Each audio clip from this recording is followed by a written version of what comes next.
राखण्यासाठी त्यांनी मुलाखती चालल्या. ज्यांना निवडणूक प्रमुख मिळाले मी त्यांना जाऊन भेटलो धैर्यशील मोहिते पाटलांना. त्यांच्याकडे ही तक्रार सांगितली, पक्षाच्या प्रांताध्यक्षाला तक्रार सांगितली. त्यांनी सांगितले आपली आघाडी तुटेल, जर आपण 6 मध्ये हे केलं तर आघाडी तुटेल. आघाडी तुटेल तर आघाडीपासून फायदा काय बघा ना.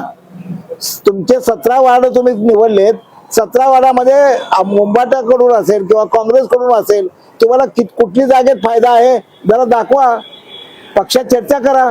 अध्यक्ष महेश गादेकरांनी संपर्क साधला असता त्यांनी सांगितलं आम्हाला की सपाटे हे पक्षशिस्त मोडत आहेत.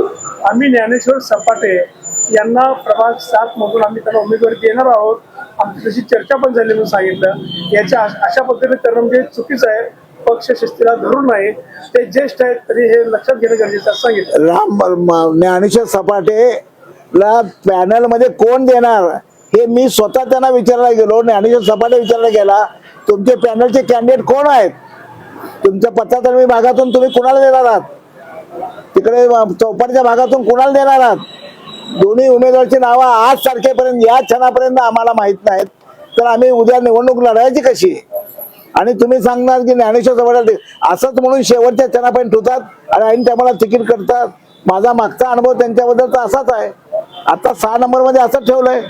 आता तुम्ही कुठून इच्छुक आहे? मी 6 नंबर मध्ये इच्छुक आहे आणि ज्ञानेश्वर सपाटे 7 नंबर मध्ये इच्छुक आहेत. ज्ञानेश्वर सपाटेलाही तिकीट द्यायची इच्छा नाही आणि मला पण तिकीट द्यायची इच्छा नाही त्यांची.